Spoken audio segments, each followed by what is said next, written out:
630 AD, the political religion of Islam begins its cancerous spread across the Middle East. Within 100 years, the Muslims' bloody conquest and subjugation of others through invasion and war reaches the very heart of France. Beaten back at the Battle of Tours, the cancer would resurge once more as the Ottoman Empire. With the First World War, dreams of world domination are lost again as Islam's empire is crushed and the Muslim world stagnates in a medieval state. Even though multiple countries are carved from the Ottoman Empire and given into the hands of Muslim rulers, hatred for the West seethes. The Middle East becomes a petri dish of ancient hatred for Jews and the reconstituted Jewish state.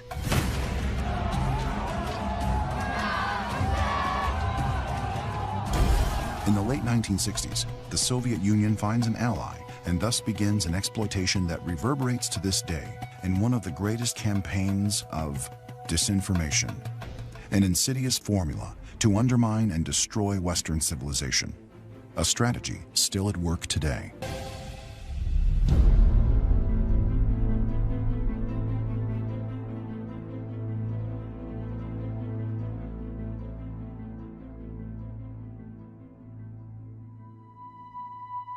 In 1972, Lieutenant General Ion Mihai Pacepa was named the Deputy Chief of the Foreign Intelligence Service for Romania. Within a short time, he had absolute power over all the top organizations dealing with the West. As I was now in the inner sanctum of the Soviet bloc intelligence community, I was sent to Moscow to meet with Yuri Andropov, the chairman of the Soviet KGB. He told me about the next step in his Middle East disinformation strategy.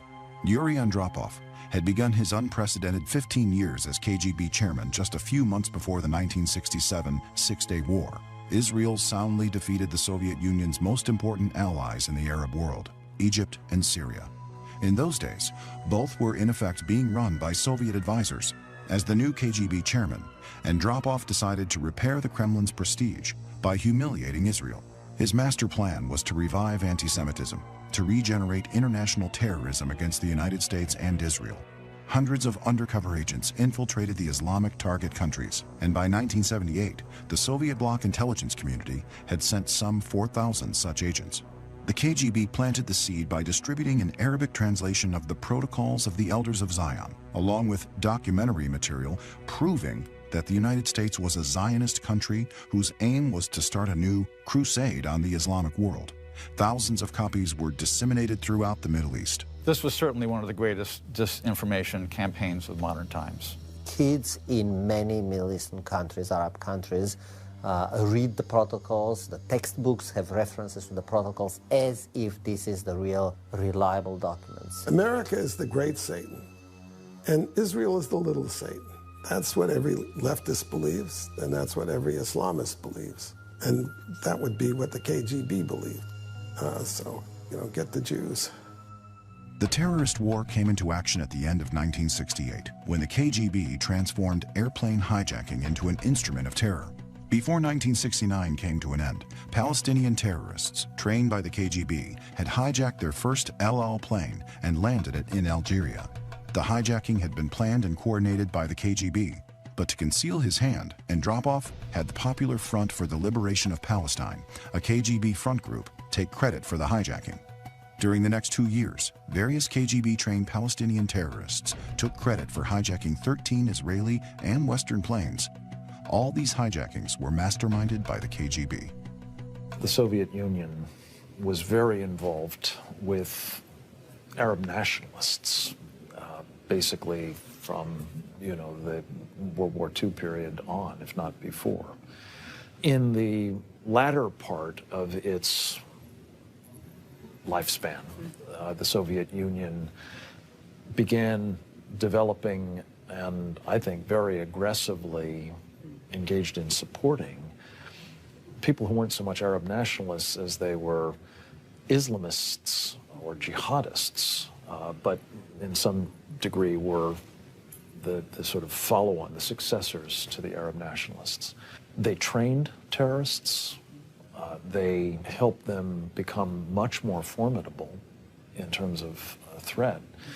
And to varying degrees, they enabled or certainly facilitated their association with and interoperations in some cases with terrorists that the Soviets were also involved with in other parts of the world. The political success of hijacking Israeli airplanes prompted the KGB to expand into organizing public executions and attacks on Jews in airports, train stations, and other public places. The KGB threw millions of dollars and thousands of people into Andropov's disinformation and terror war. Here's the thing. The Islamists have been to school, and particularly the Palestinians, with the KGB and the communists during the Cold War. What the Islamists, the Muslim Brotherhood in particular, didn't learn from the KGB, they've learned from the American and European left. Andropov preached to me that in today's world, when nuclear arms have made military force obsolete, terrorism should become our main weapon against American Zionism. He looked at the Muslim world as a waiting petri dish in which we could nurture a strain of hate America, grown from the bacterium of Marxist-Leninist thought. Their illiterate, oppressed mouths could easily be whipped up to a fever pitch. We had only to keep repeating over and over that the United States was a war-mongering Zionist country, anxious to take over the world. Anti-American, anti-Zion, they're opposite Zionism. They're opposite sides of the same coin. And if it's easier to excite someone with anti-Zionism, knowing that it will also produce anti-Americanism, that is a classic invitation to disinformation specialists. If you read Khomeini's biography carefully, you'll see that he was trained both by Nazis and by Soviet communists on how to organize his movement. So the whole structure of the cadres inside the Khomeini movement came straight from Moscow. Well, I've seen intel reports over the years that the Russians were working with the Palestinian terrorist organizations, not just Hamas, but the PLO and others. And the PLO trained in the Soviet Union. It's the least secret fact in the modern world. And the alliance between radical Muslims and the world communist organizations is very intimate and has been there all along. Nothing new. And why not? They have a common view of the kind of society and government they want to have, totalitarian, and they have a common enemy, us. What's quite striking as we flash forward to today is the ways in which one of their clients, the Muslim Brotherhood, has emulated and frankly improved upon, is targeting all of the civil society institutions in this country and our government for the purposes of subverting us and ultimately achieving their victory. If you look at the Palestinians in Gaza and the West Bank, their heroes are Nazis. Their heroes are people who kill people because they're Jews, not because of anything they did, just because they're Jews. Their children are taught to hate Jews and want to kill them. The cumulative effect of distributing millions of Arabic translations of the protocols in Arabic over 20+ years throughout the Islamic world may be self-evident.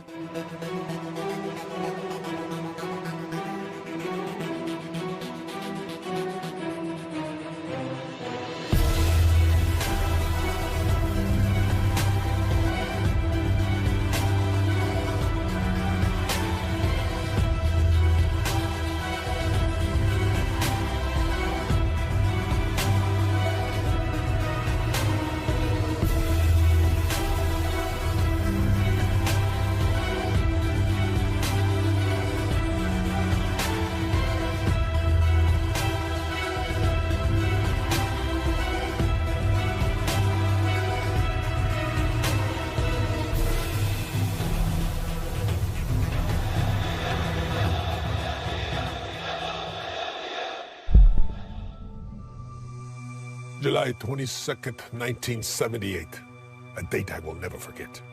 I was ordered to organize the killing of Noel Bernard, the director of Radio Free Europe's Romanian program. I knew then I had to ultimately decide, would I be a defector or a murderer?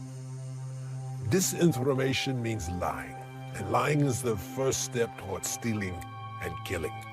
I might have done a lot of reprehensible things during all those years, but I had resolved never to be involved in political assassinations. The prospect pushed me over the edge. My father's heed that I must be strong to be different rang in my ears, and I suddenly became strong enough to break from the darkness. On Sunday, July 23rd, 1978, I flew to Bonn, where I had to deliver a message from Ceausescu to the West German Chancellor. It was my final assignment for the megalomaniac, so I became a defector, a word that was too close to traitor and felt like a chain around my neck. My defection became a whirlwind trip in a CIA plane sent from Washington.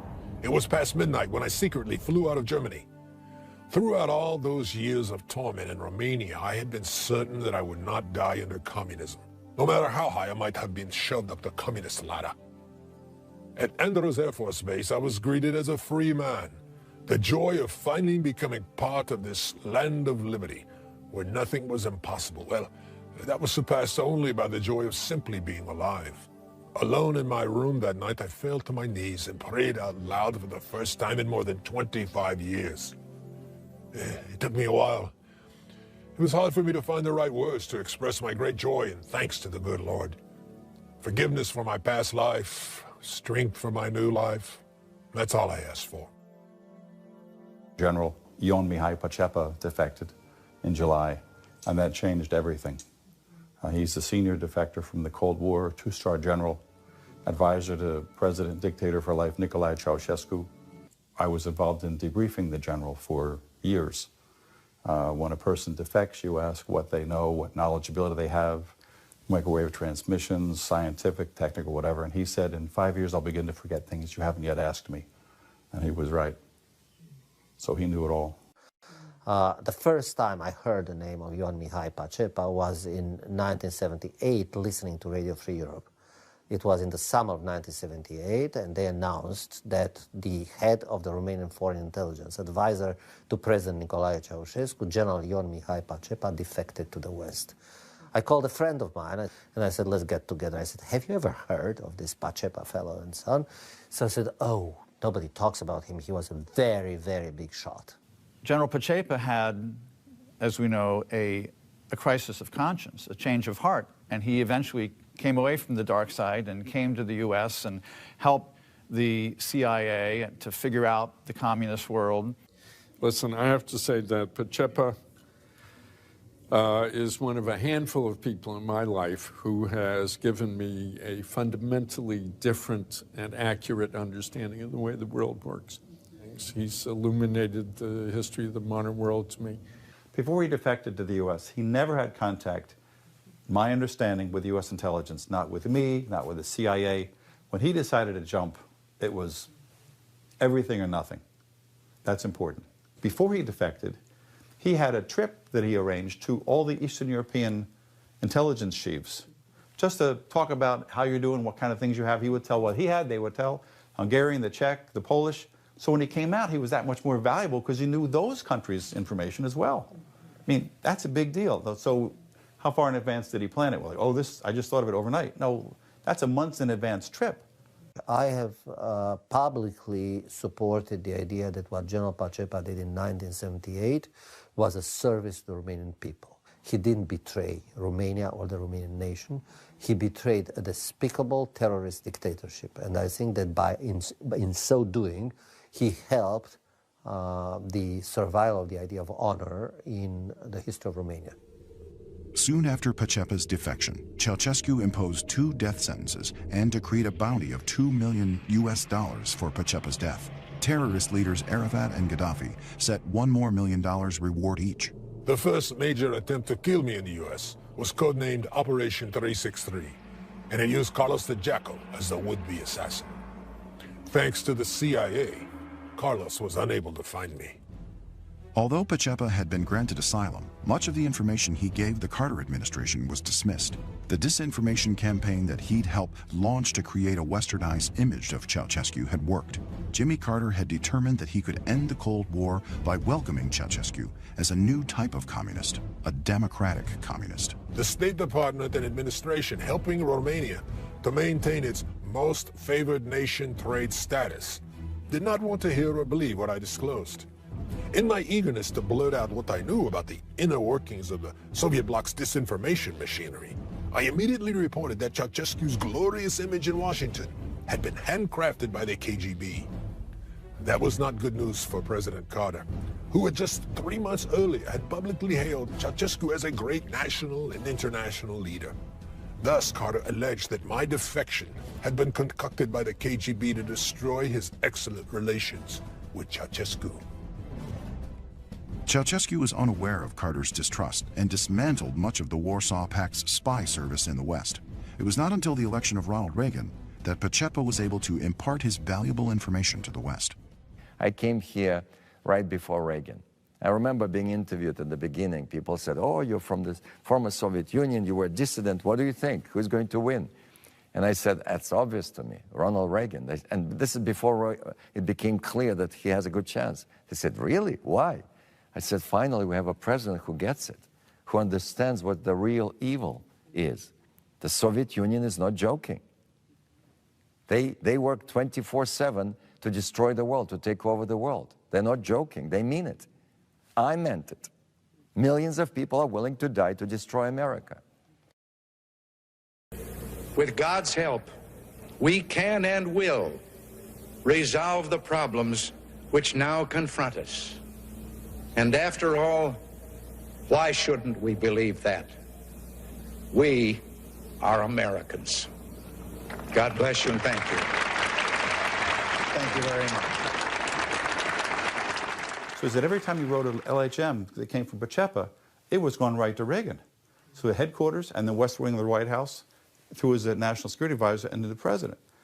Well, it made me write them really as carefully as I could to make sure we had it all straight, especially because we were debriefing in Romanian. But that's the intensity and the level of consequence. Let us be aware that while they preach the supremacy of the state, declare its omnipotence over individual man, and predict its eventual domination of all peoples on the earth, they are the focus of evil in the modern world. In 1987, Pacepa's book, Red Horizons, allowed the world to see Ceausescu naked, the way he really was, an assassin and an international terrorist. His life of outrageous luxury was paid for with money obtained from the illegal sale of human beings, arms, and drugs. Ceausescu was probably one of the most evil. It was darker in Romania, both kilowatt and evil-wise, than it was even in Moscow. Ceausescu was a very evil man, and his wife, Elena. But when Pacepa asked me, I read his book, and later I took Pacepa's book down to the White House and gave it to the president. And that helped change the issue of most favored nation trading status. He would later call it, my Bible for dealing with dictators. Ceausescu had cleverly devised a system he named the Horizons to dupe the West into believing that he was a different sort of communist, and that Romania, therefore, was a different sort of communist country. The big lie: Romania was independent of Moscow, more interested in trade with the West, and less repressive than other Soviet bloc countries. In 1988, Red Horizons was serialized on Radio Free Europe and heard in Romania for the first time. Pacepa's book revealed the damnable corruption of the Marxist government of Romania in great detail. And I remember being in Romanian homes where they'd close the curtains and they'd get on the ground and turn on that radio frequency, and they made sure even their kids weren't home, because kids informed on parents. And when Pacepa's book came out and Pacepa's revelations, it was like it gave power to the powerless. I can't even explain. Romanians were, I've never seen such, it was like finally someone that people will listen to has made known of our suffering and our oppression and our plight. I knew instinctively this was going to be the beginning of the end of this regime. It was like, a drop of water to an army that was just sleeping. I have always said that Red Horizons is the single greatest portrait of a communist society that I've ever read. A lot of this was what Romanians and a lot of other people learned through Mike Pacepa's book, Red Horizons, because the corruption, the incredible self-dealing brutality and all the rest of the Romanian communist establishment, Ceausescu and the others, both Ceausescus, was stunning. And the image of Ceausescu and his crowd in the clique in the book was basically one of a thug, of basically a group of gangsters who took over Romania and were fundamentally the second thing, were basically, in spite of their pretense to have an independent foreign policy very different from the Soviet Union, in reality being Soviet tools. That shattered the whole edifice, the whole world of pretense, including the immense amount of disinformation that Ceausescu and his crowd were producing and disseminating in the West. Across Europe this wall will fall, for it cannot withstand faith, it cannot withstand truth. Mr. Gorbachev, tear down this wall.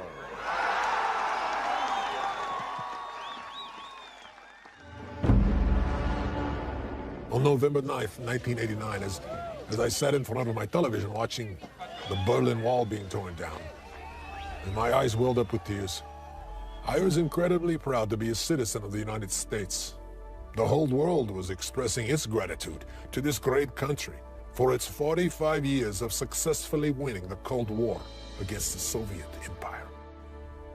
As mysteriously as it had begun, the Cold War came to an end. Ronald Reagan had refused to continue the policy of containment and determined to put an end to the evil empire.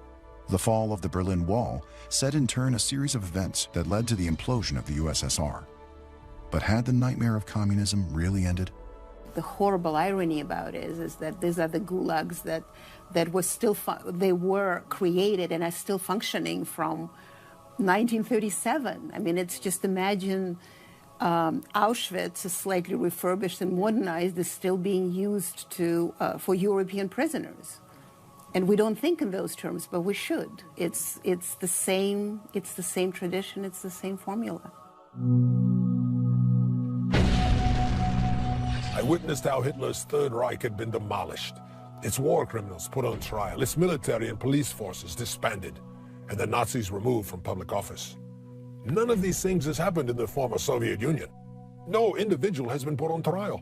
Although the regime killed millions of people, most Soviet institutions have been left in place, and we seem to forget that Russia still has over 6,000 nuclear missiles.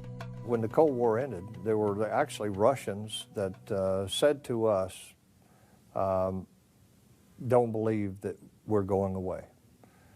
There were a number of Russians who made that statement to us, we're not going away. We're changing our strategy. So how do you change your strategy? Well, you go underground. You change the name of your organization.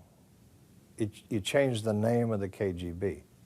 Well, the KGB by any other name is still the KGB. It is still the most influential entity in Russia today, more powerful actually than the Politburo. And it is powerful because the man that is in charge of Russia is a former member of the KGB and considers himself to still be in charge of the KGB. They never lost their focus on destroying America. But I think that they saw that there was a new strategy to be used that would allow us to destroy ourselves. Wow, I think we're doing that, aren't we?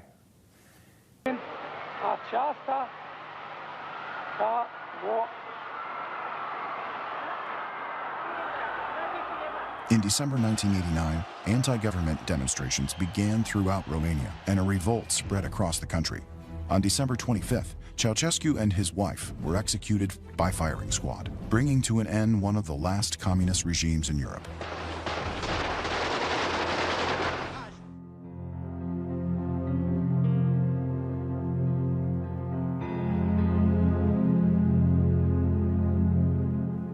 A Romanian newspaper concluded the publication of Red Horizons played an uncontested role in revealing in all its hideousness the true face of a dictatorship which with diabolical cunningness had managed to outfox a part of the world.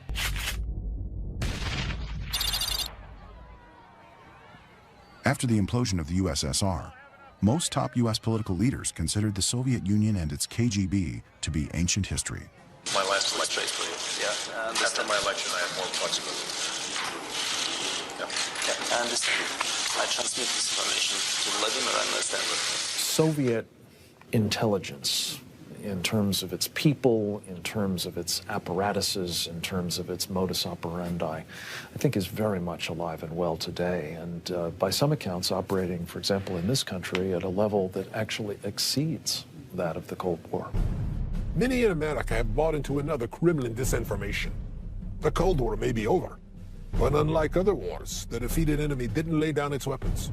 The KGB merely changed its name to the FSB, and Vladimir Putin, a KGB spy chief, enthroned himself in the Kremlin as supreme leader. Thus, he transformed Russia into the first intelligence dictatorship in history. Putin's pretty straightforward. He has stated that he's going to reform the military, he's going to boost the military, and that that the United States is basically the enemy. The fact that we dismiss that or try to low-key it, and downplay it is actually a disservice to us, and I think it's all part of the whole political reset approach that we want to take with the Russians. And there's a lot of political reasons for doing that, such as the Middle East.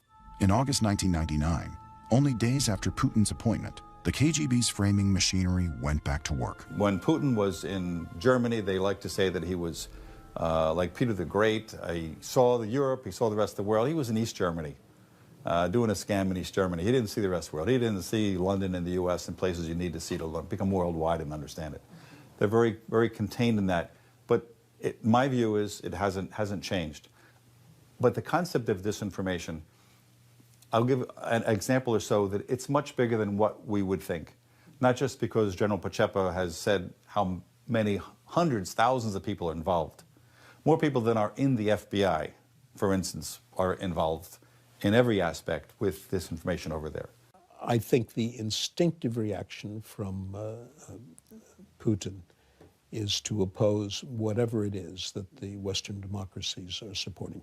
He sees us, I think, as essentially an enemy. Because the example we set, and it's not just us, it's other countries too, the example that we set undermines his ability to order everybody around. We have to remember that Russia lost its international influence with the collapse of the Soviet Union, and Putin is a kind of mock dictator, small dictator. As a KGB man, Vladimir Putin cannot think any differently. He thinks the same way as Stalin did. He wants that power, and he can have it with that link that he can provide towards it with Ahmadinejad or North Korea. President Vladimir Putin, an ex-lieutenant colonel in the KGB, he once said that the greatest geopolitical catastrophe of the 20th century was the collapse of the Soviet Union. If you translate this, then the greatest, probably bureaucratic catastrophe of the 20th century for Putin was the collapse of the KGB. Soon after President Putin and his ex-KGB officers began running Russia, they moved their country back into the encampment of the Soviet Union's traditional clients, which had been the deadliest enemies of the United States. Putin started out favoring precisely the three governments labeled by the U.S. as an axis of evil: Iran, Iraq, and North Korea. There's no change in disinformation.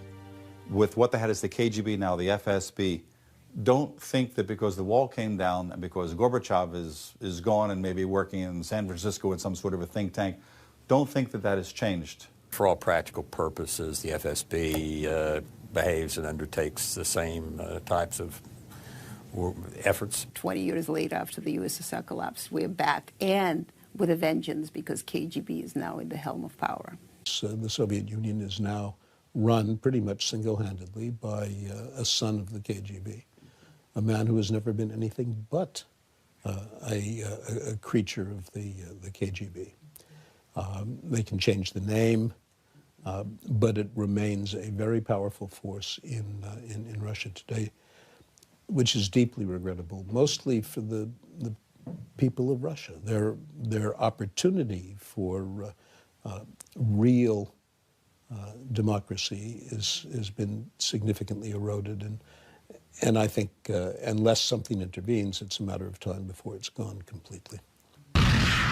With deadly secrecy, the Kremlin began arming the anti-American Arab terrorists, just as they had done in Andropov's day. On July 12, 2006, militants of Hezbollah, armed by Putin's Russia, launched a powerful rocket attack against Israel. Most of the Hezbollah weapons cases captured by the Israeli military forces during that offensive were marked Customer, Ministry of Defense of Syria, Supplier, KBP, Tula, Russia.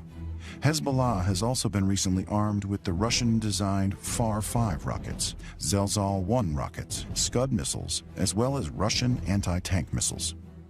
Putin also quietly reinstituted sales of weapons to Iran and engaged Russia in the construction of a 1,000-megawatt nuclear reactor at Bushehr.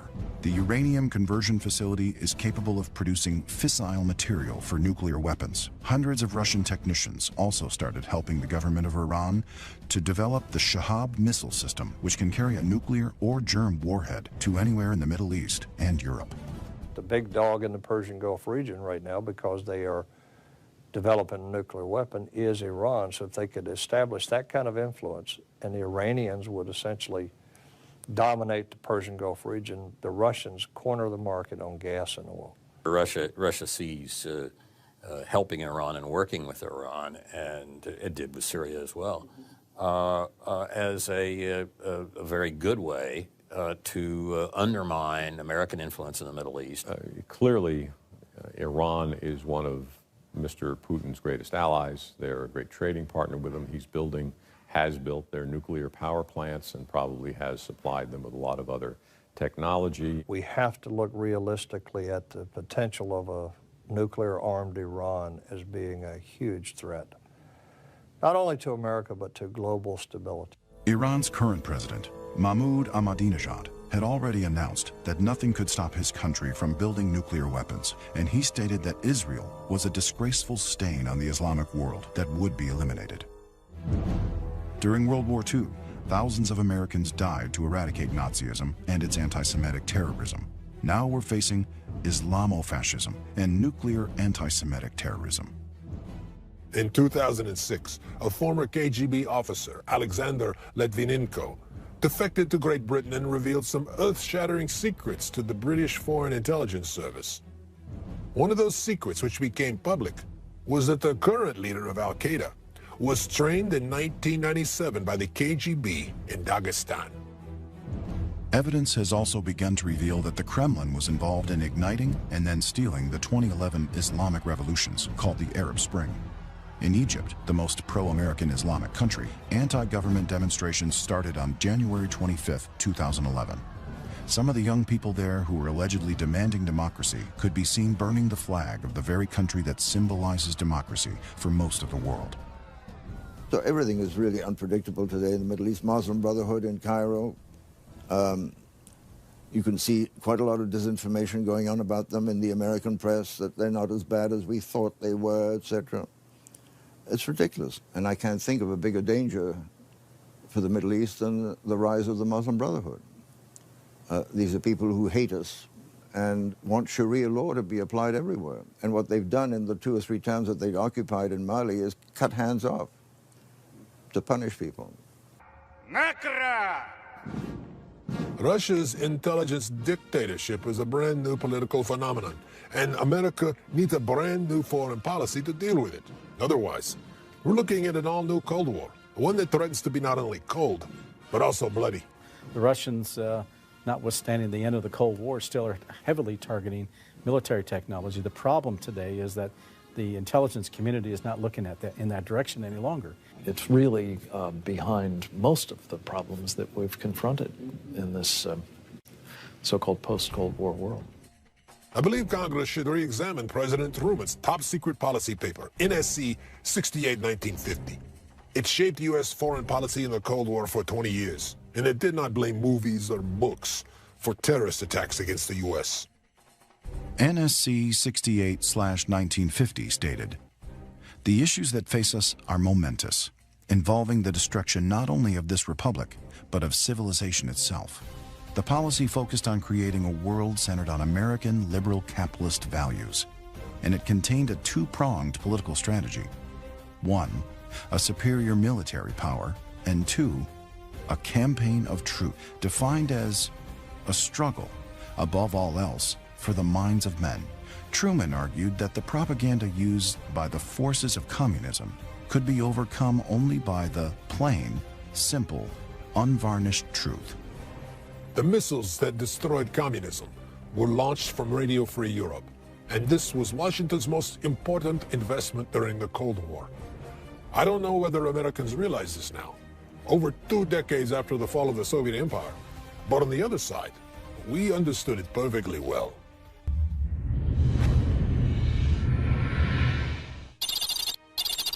4:30 p.m. in Moscow, September 11th, 2001. Members of the FSB raised their glasses in annual celebration to the birthday of their founder, Felix Dzerzhinsky. During the Revolution of 1917, he established and developed the Soviet state security forces that became notorious for torture and mass summary executions. Dzerzhinsky was named Bloody Felix. In 15 minutes, the agents will have something more to celebrate.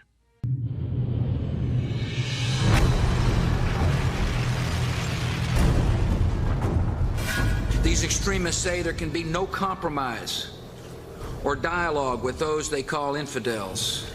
It is foolish to think that you can negotiate with them. On September 11th, President George W. Bush called for a war on terror.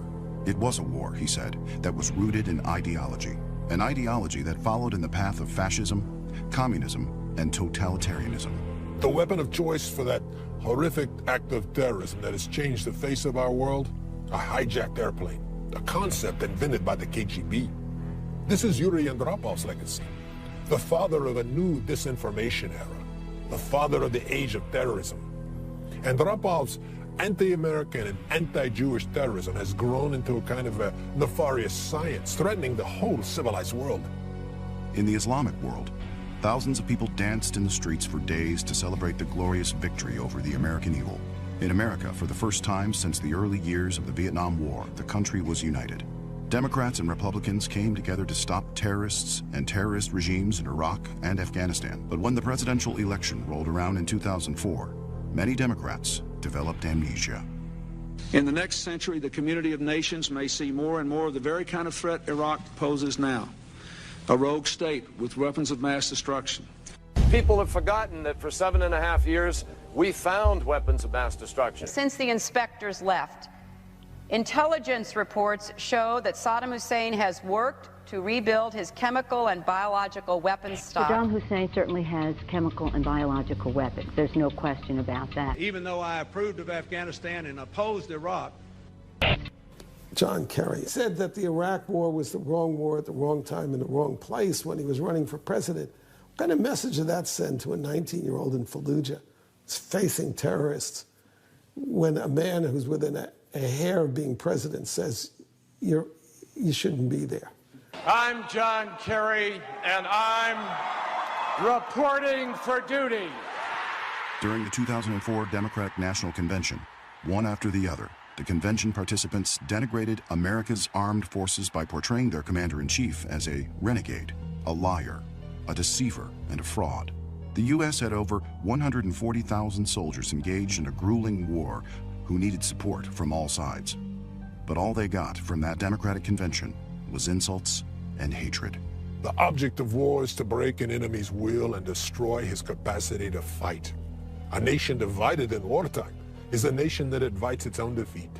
The Democrats' public attack, insinuating that the president had deceived the American people, was unimaginable disinformation. It was a replay of exactly what Andropov's Ares campaign preached during the Vietnam era. By 2007, most leaders of the Democratic Party were engaged in a frantic campaign to condemn the U.S. for its war in Iraq and to withdraw troops unconditionally. Senator Harry Reid, the Democratic Majority Leader, famously declared, "The war is lost." Today, many liberals and Democrats still believe that George Bush and America are responsible for the war that radical Islam has launched against us. In October of 2011, the Obama administration officially banned the truth. Bowing to pressure from the Hamas-linked CARE and other Islamic advocacy groups, Deputy U.S. Attorney General James Cole directed all components of the Department of Justice to remove all references to Islam in connection with any examination of Islamic Jihad terror activity, thus placing off limits any investigation of the beliefs, motives, and goals of jihad terrorists. Obama's Middle Eastern policy is that it's America's fault. And most of the things that have gone wrong in the world are our fault. And so we have to undo that. So that's why the Cairo speech, that's why the Great Apology Tour, right? Same business with Russia, reset the relationship with Russia, as they put it, because after all, we have, you know, we're responsible for a lot of the bad relations between the United States and Russia. So he's been out there basically encouraging the most extreme form of anti-Americanism because he sympathizes with it, because he thinks they're legitimate. So he's been totally unable to recognize the consequences. You know, whatever you think of him, he doesn't get it. If we don't recognize the enemy, then how can we defeat him? We have now turned a corner in our history for which there is no precedent, and our divisions over the war are deep and troubling. We still don't recognize this war. Reminds me of the situation with the Soviet Union. It took us 30 years to eventually recognize that we were in the ideological war in communism. More than 20 years, we still don't want to recognize that we are in an ideological war with Islamism. Now, that's critical thing, because that determines the whole context. If you realize that you are in ideological warfare, then you realize that you are on the constant disinformation campaign. Then you realize that ideological warfare uses terrorism as a weapon against you, which are all part of ideology. Those are not separate events. It's been a long time coming, but tonight, because of what we did on this day, in this election, at this defining moment, change has come to America. By 2008, some leaders of the Democratic Party began painting America as a decaying, racist, capitalist realm, unable even to provide medical care for the poor. It pledged to change all that by wealth redistribution. The leftist media jumped in, and overnight, change we can believe in was bursting forth everywhere. Change is the very essence of Marxism. It was a brilliant disinformation campaign, and Obama was the perfect instrument. Bright, charismatic, and a dynamic speaker with a seemingly blank slate. After 45 years of Cold War, millions of young Americans now believe that capitalism is their real enemy and should be replaced with socialism. Their new home, the Democratic Party, whose primary 2008 election theme was the promise to redistribute America's wealth. People always love a free lunch. No wonder the Democratic Party easily filled entire stadiums with people who demanded that the wealth of the United States be redistributed. Some of those electoral gatherings looked like Ceausescu's revival meetings. It was a superb show of disinformation. I think it's fair to say that no president in American history has done more to subvert the Constitution. Obama said, I want to transform America. He is transforming America. And there is not enough rebellion, not enough. We need to wake up Americans, get to the young kids before they get brainwashed on campuses. In 2008, Obama's background, associations, and voting record clearly revealed him to be the hardest left candidate ever nominated for President of the United States. Despite the many revelations, the mainstream media remained silent. One of the overriding purposes of glasnost is to hide the leader's past by giving him a new political identity. Thus it was that in America, the 2008 election campaign for the White House was, for me, a major case of deja vu. It felt as though I were watching a replay of one of Ceausescu's election campaigns. Just as Ceausescu loved to remind everyone that someone as great as he is born once every 500 years, so did Barack Obama. We are the ones we've been waiting for. After Obama's victory in 2008, the White House and the Democratic-controlled Congress began following in Marx's footsteps by redistributing the country's wealth and putting under government control parts of the healthcare, banking system, and automobile industries. Soon, the United States began being changed from a country belonging to we the people into one managed by a kind of a Marxist elite class with unchecked power. We have to pass the bill so that you can find out what is in it. But the Democratic Party has built into it disinformation because they're leftists and progressives. You know, they said that Obamacare was to cover the uninsured. Now we find out that it's going to, people will be kicked off their medical care because of Obamacare. So it didn't even do that. But that wasn't the goal. The goal was government control of your life. What they call single payer. That's communism. To have only the government supply you with health, what could be more communistic than that? I came here when President Reagan was president. This is not the same country. Absolutely not. When tens of thousands of Americans disagreed, a member of the U.S. congressional elite, Democratic Representative Steve Cohen, called them Nazis. It was a tried and true old Marxist tactic to demonize critics. It was a tactic that Obama would skillfully use on his next opponent with great success. If you got a business, you didn't build that. Somebody else made that happen. This is the core of the Communist Manifesto. Its main task was to frame capitalism as a system based on theft, the demonizing of an ownership class that is stealing the labor of a lower class. If you know the manifesto, you would have thought Marx himself wrote Obama's speech.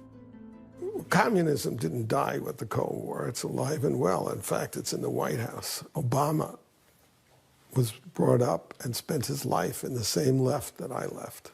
Only the worst part of it, the Bill Ayers part. Of course, today's communists are not stupid, and they adjust.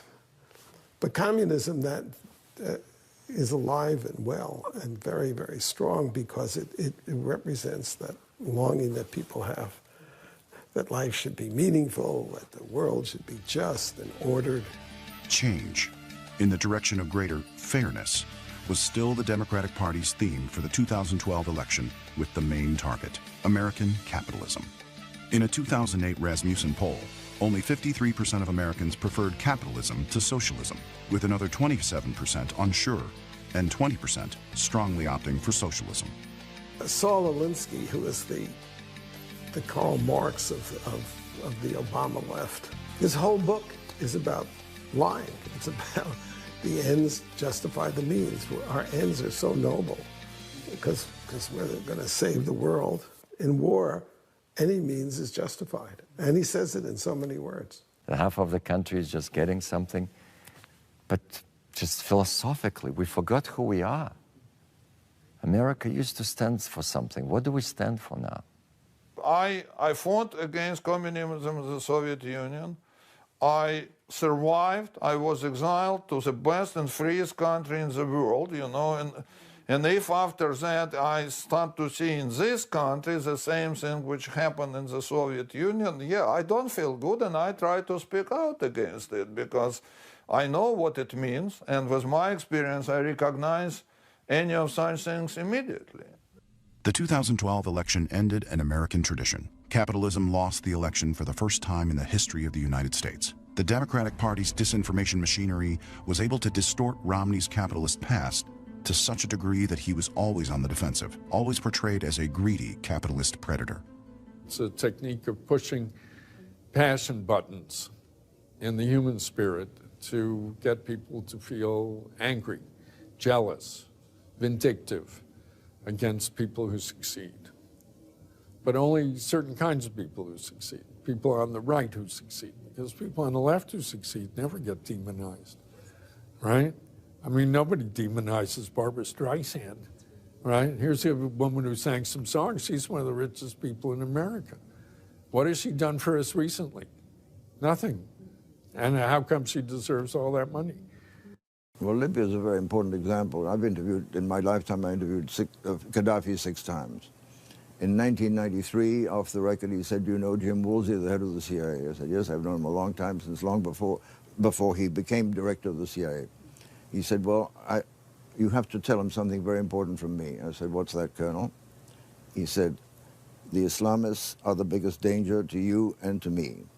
And they are in Benghazi, and that's their headquarters." He wanted to work with the CIA against the Islamist extremists in Benghazi, and that was 1993.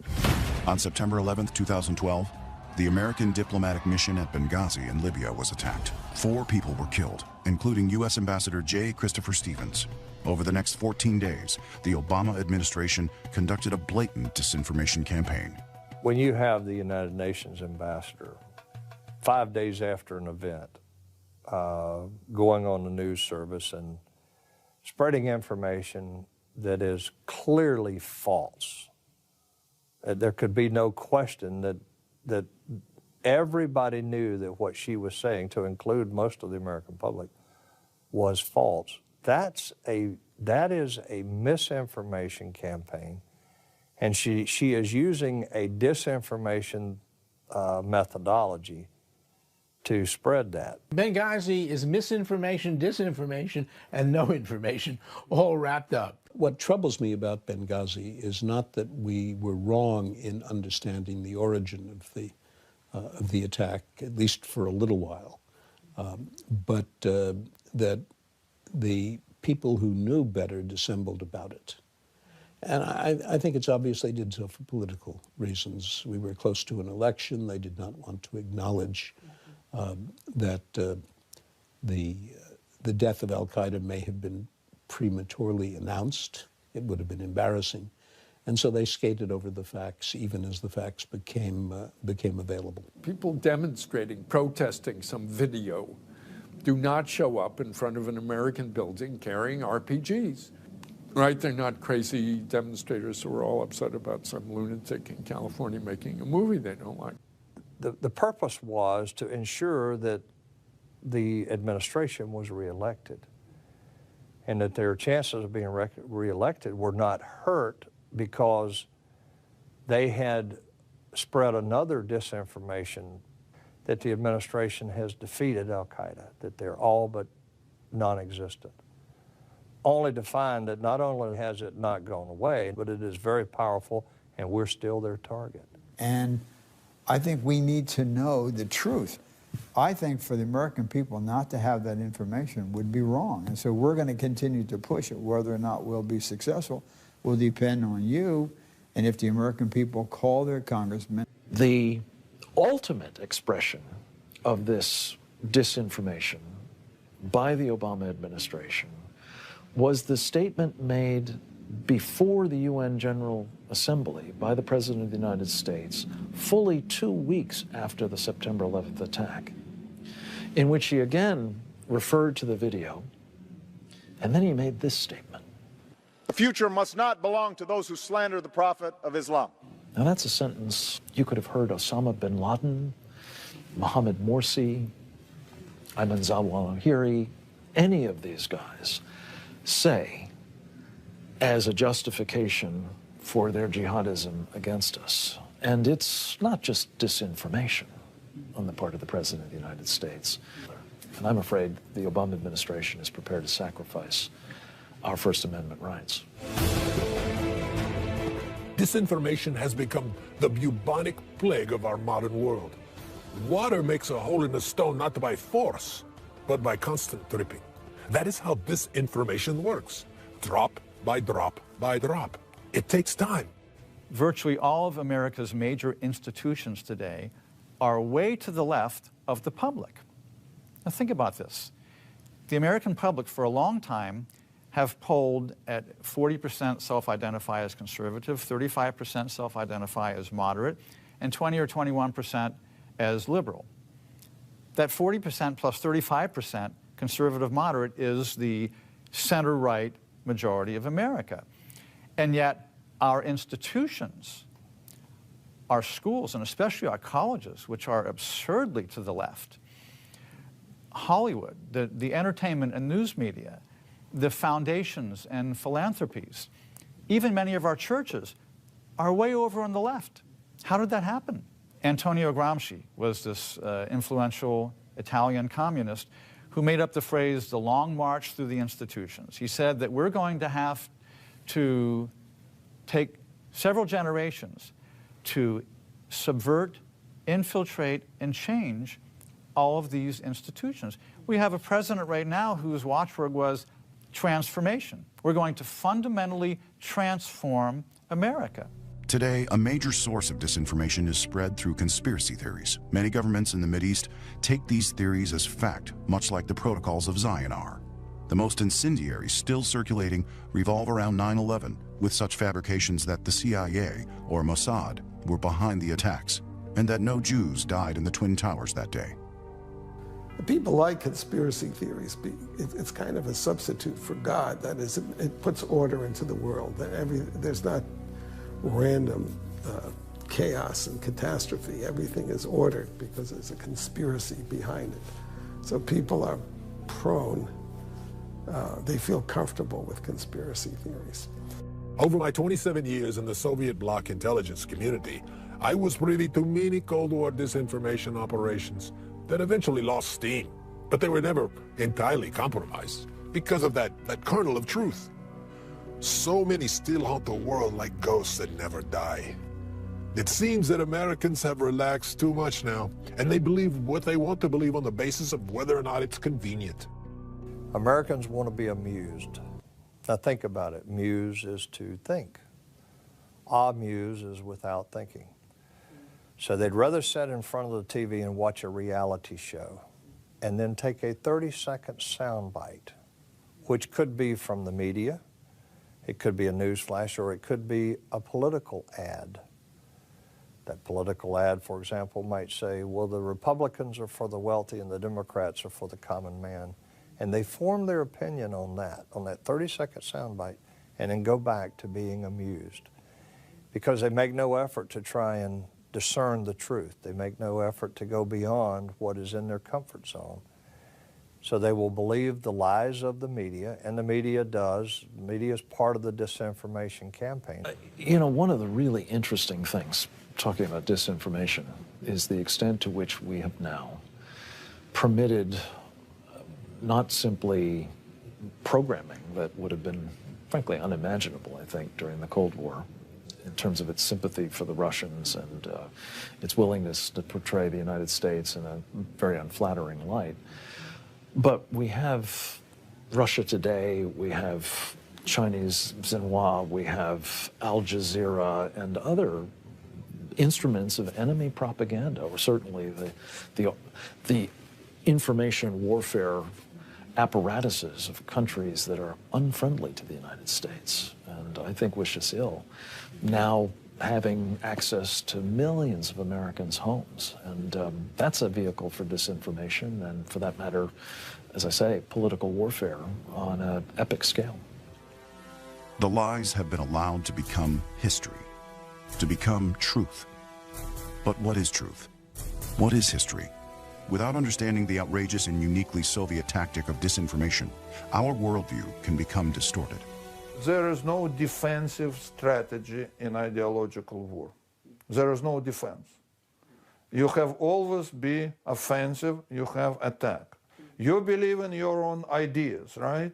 Go ahead, be offensive, attack, promote those ideas, bring it to them.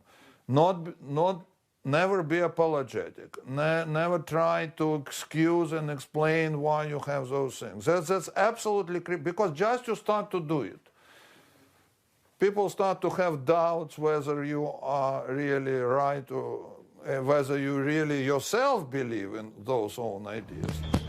Even today, progressives are subtly repackaging the communists' ideas and legacies and passing them on in the curricula of our schools, in the news media, in Hollywood films, on the internet, and on TV. Over the past several decades, American universities have grown into a hotbed of disinformation. I'm very concerned about America. I feel this is not the same America that I discovered when I arrived here in 1980. I think the most dangerous source of evil brainwashing and propaganda is coming from Ivy League schools, top-notch schools. The only place on earth where people still believe in Marxism and Leninism and communism.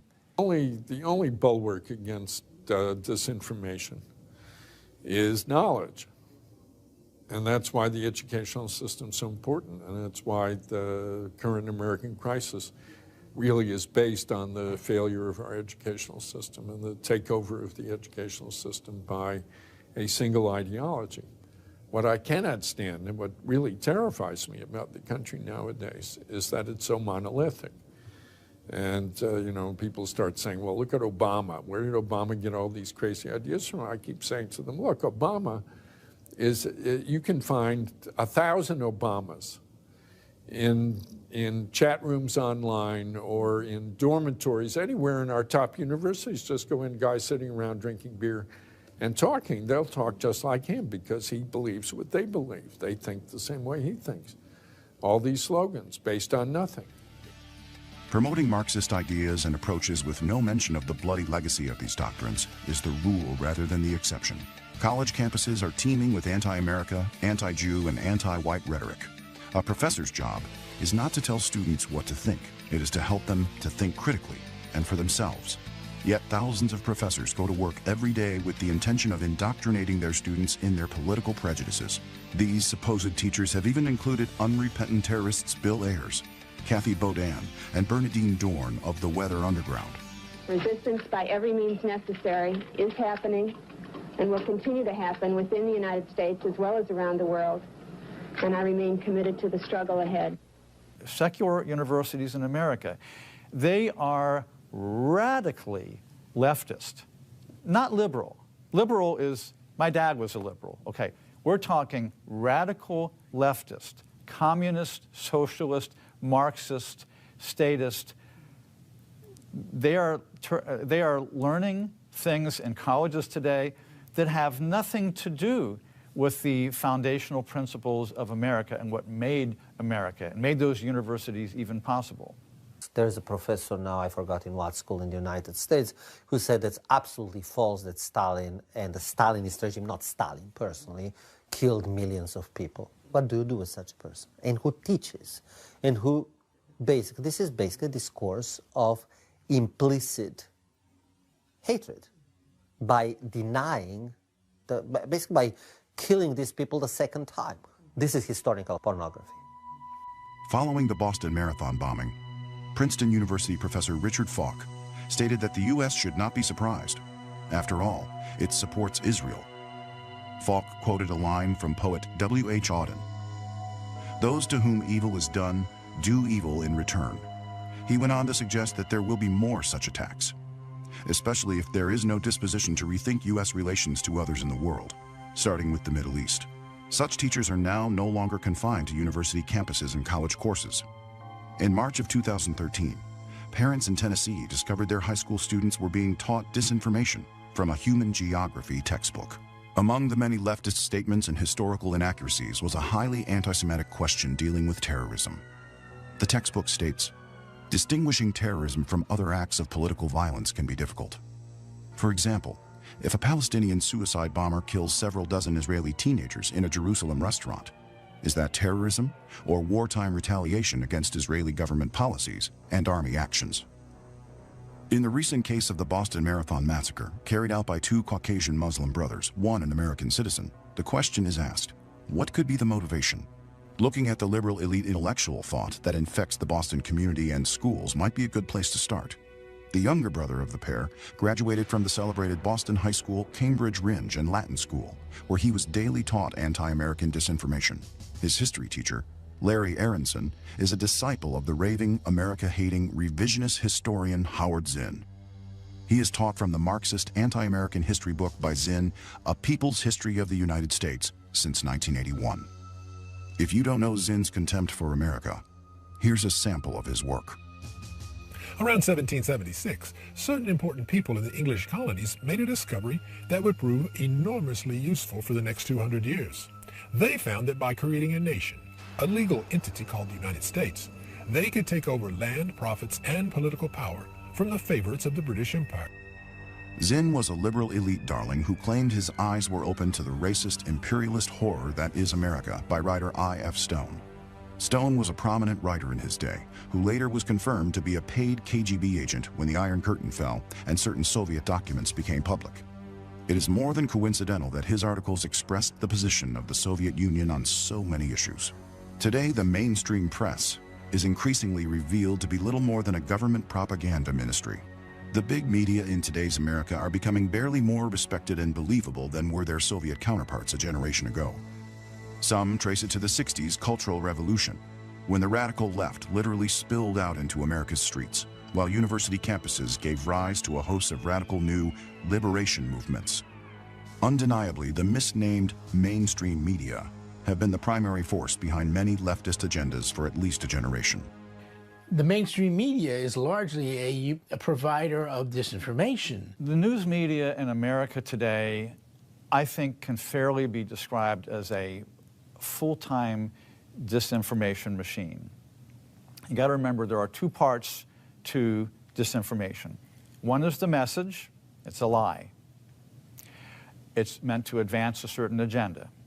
Okay. The other part of that disinformation machinery is that the delivery vehicle for the message has to be credible, at least in the minds of the people receiving the message.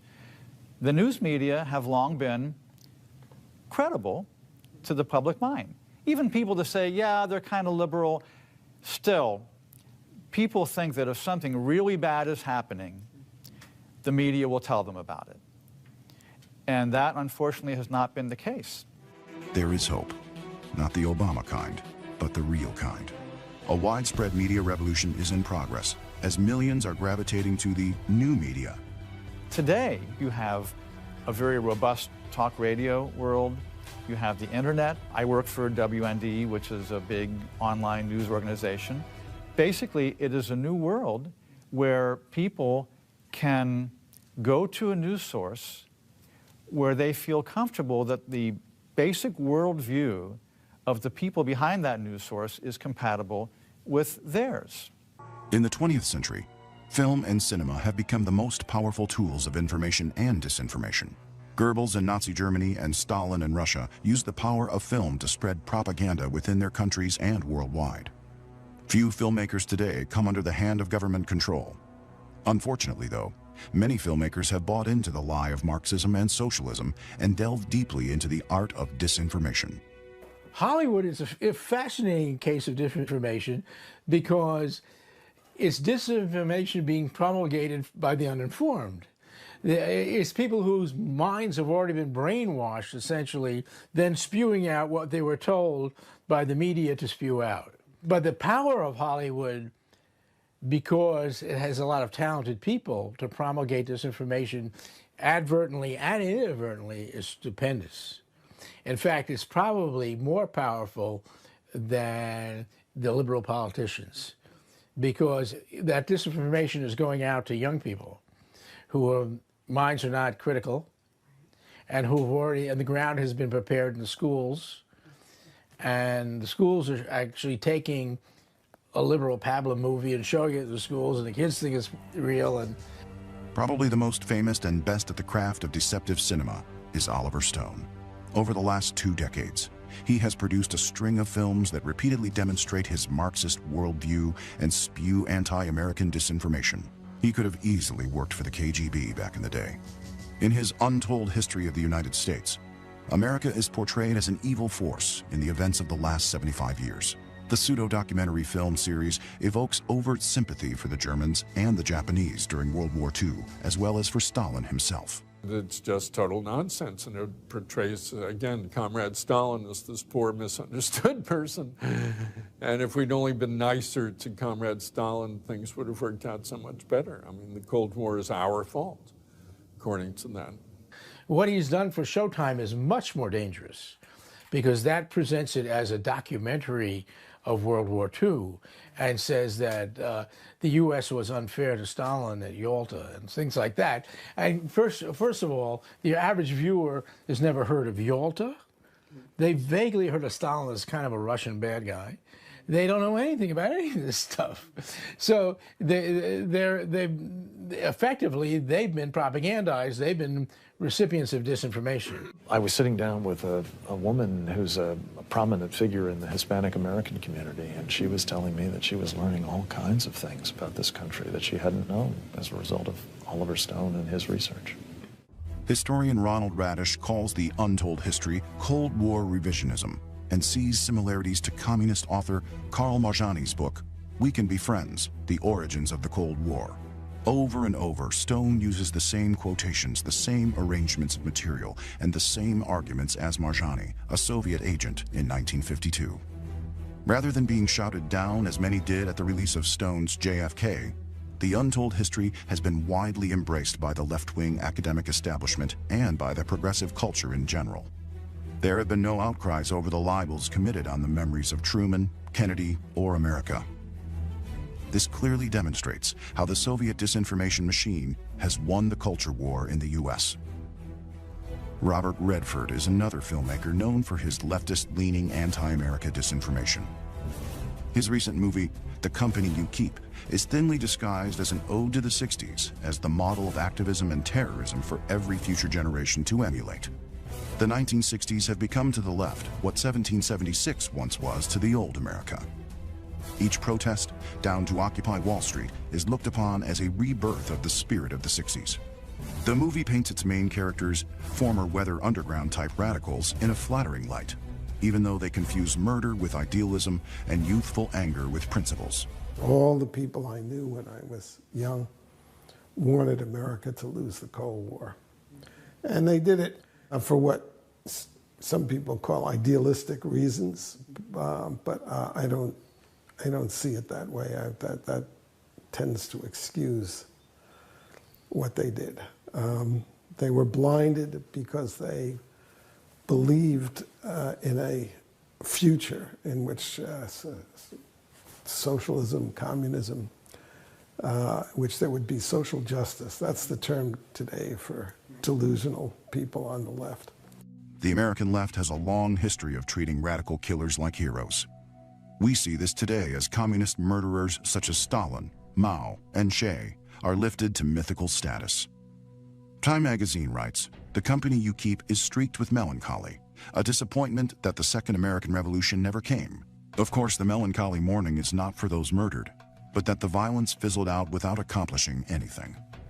Thus, the film is another disinformation vehicle, a revisionist history of the 60s in which change might have happened if only the left had never compromised. The real history is that the radicals of the Weather Underground were not passionate and committed intellectuals, but liars and murderers. In the 1960s, Larry Grothwall was an FBI infiltrator posing as a radical communist.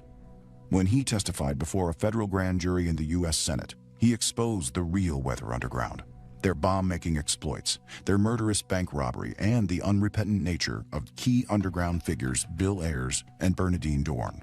In Grothwall's true account of the events and the characters involved, he describes military training weathermen received in Cuba with Russian weapons, and details of how sympathetic professors helped set up weathermen bases across American campuses. The weathermen also targeted high schools, which they saw as prisons. It is not surprising that the most prominent terrorist, Bill Ayers, now has a career in education. By training teachers to indoctrinate American children, he exploits the country from within more efficiently than his homemade bombs ever could. At 1 minute before 1 o'clock this morning, the switchboard at the Capitol received a phone call. A man's voice said a bomb would go off in the building in half an hour. At 1:30 in the morning, it did, in a small, unmarked restroom on the ground floor of the Senate side, next to a barber shop and near several small offices, including one committee hearing room, for a report on the first serious damage to the nation's foremost structure since the British burned it in 1814. Credit for the Capitol bombing was claimed in a letter received by the Associated Press today, signed by the Weather Underground. Ho Chi Minh's birthday was also marked in Washington. A bomb exploded early this morning in the Pentagon, and left-wing terrorists telephoned newspapers to say they were responsible. People calling themselves members of the Weather Underground last night planted bombs in federal office buildings in Washington and Oakland, California. That other bomb threat was a dramatic one at a military induction center in Oakland, California today. With the sitting U.S. president effectively starting his political career in Bill Ayers' living room, the story of the Weather Underground and its radical ideology isn't going away. People poo-pooing, oh yeah, he had friends who were terrorists and whatever, you know. I didn't have any friends who were terrorists. I worked undercover against terrorists. I met with terrorists. In 1999, French scholar Stéphane Courtois' Black Book of Communism charged Marxism-Leninism with being responsible for the deaths of 150 million human beings since the Russian Revolution of 1917. When KGB archives became public in the post-Cold War era, those calculations were shown to be more than credible. Many have begun to face the sobering reality that the human devastation perpetrated by communism surpasses even Nazism's shameful record. The Soviet Union did kill more people than Hitler. I mean, some sources suggest there was up to 60 million people. And just imagine one country killing 60 million people in the Stalin era alone. Throughout the world, communism turned mass crime into a full-blown system of government, and disinformation played a significant role in these crimes of the century. Hitler resorted to disinformation to portray the Jews as an inferior and loathsome race so as to rationalize his Holocaust. Disinformation was the tool used by Lenin and Stalin to dispossess a third of the world and transform it into a string of gulags. Disinformation has also set off the international terrorism that threatens us today. Disinformation has caused worldwide damage to the reputation of the United States, and now it's putting down roots here. To fight this invisible weapon, we must first recognize it for what it is and decode its hidden mission, since it is usually clothed in innocuous civilian dress, as were the terrorists who killed 3,000 Americans on September 11th. My guess is that the Ronald Reagan of 1976 would be very clear about the mortal peril that is facing our country. And he would set about, in his inimitable way, laying out an optimistic but very hard-headed strategy for trying to turn things around, for getting our government back onto a track that respects and upholds and defends our Constitution. I think he would also be very clear about the sort of threat that he recognized in his time from totalitarians, especially their ability to use not only violence and the threat of violence, but also disinformation as a means of subverting us and destroying us from within. Another few years, we will not be a superpower in any way. Not economically, not militarily, not intellectually, not in any way, unless the pendulum swings. But I am an optimist. I love this country. I've been all over the world.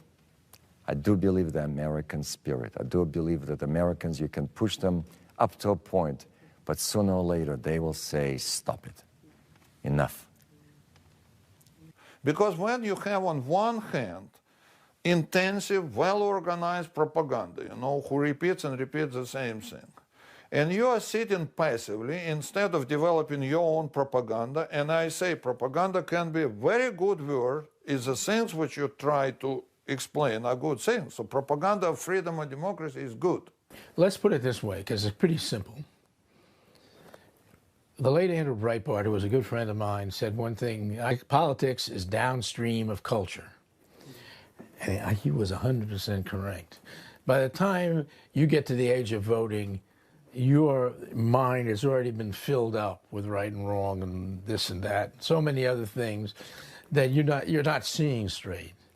And especially given that the educational system has been permeated by the left as well. So there's nothing more important than seizing the culture. And you're not going to do it in a day because it's really hard. But you got to do it step by step, and if you don't, it's over. I think the circumstances in America are going to force us out of our comfort zone. And then we're going to start looking for truth. And we'll find it in alternate media, we'll find it in the church, and we'll find it among our fellow Americans. With all our being, we must reject Marxism's science of disinformation that has been used so negatively to transform our world. Let us return to the American traditions of patriotism, honesty, and fairness. The United States of America is the greatest country on earth. We must preserve it that way for future generations. That is why I speak out. Winston Churchill said the destiny of man is not measured by material computations. When great forces are on the move in the world, we learn we're spirits, not animals. And he said there's something going on in time and space and beyond time and space, which, whether we like it or not, spells duty. You and I have a rendezvous with destiny. We'll preserve for our children this, the last best hope of man on earth, or we'll sentence them to take the last step into 1,000 years of darkness.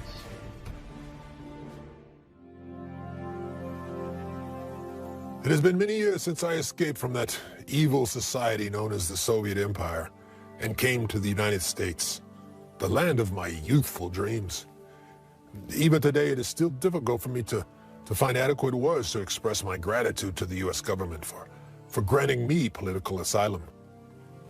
July 28th, 1989 was the most important benchmark in my new life. On that day, I became an American citizen. I paid with 2 death sentences and multiple attempts to kill me for the privilege of becoming a citizen of this unique land of freedom. And I believe it is my duty to help it avoid the Marxist curse. In a letter from the CIA, he was credited as the only person in the Western world who had single-handedly demolished an entire enemy espionage service. You have made an important and unique contribution to the United States, of which you can justly be proud. Therefore, it gives me great pleasure on this momentous and solemn occasion to wish you happiness and fulfillment in this country as a U.S. citizen. On July 7th, 1999, Romania's Supreme Court canceled Pacepa's death sentences, yet Romania's government refused to comply, and it still treats him like a traitor. Romania is a marvelous country, which once had the misfortune of falling under the spell of Marxism and disinformation. I love my native country. I treasure my first 50 years of life there, my relatives, my good friends, and the graves of my parents. I started my life over at the age of 50 in order to help Romania's courageous people rid themselves of one of the most disgusting tyrants history has ever known. I felt a strong obligation to do so. With all my heart, I wanted to see Romania re-enter the democratic world to which it once belonged. Even though the serialization of Red Horizons by Radio Free Europe in 1989 played an incontestable role in overthrowing Ceausescu, a new Romanian generation has started believing the egomaniacal dictator was actually a national hero. Now, Lieutenant General Pacepa has become the victim of disinformation and is portrayed as a man who betrayed his boss at the direction of the KGB and the CIA. Once again, the black art of framing comes to life. But from those that know him and speak of him, he is greatly admired for who he is, for what he has done with his life, for what he has done for his native Romania, and for what he has done for the United States. Ion Mihai Pacepa broke with the system for moral reasons and courageously exposed its terrorist underpinnings. He has proven to be a formidable witness and a respected analyst of the communist intrigues, schemes, and manipulations that still threaten our world. Today, we need more Pacepas to step forward, to bring light into the darkness.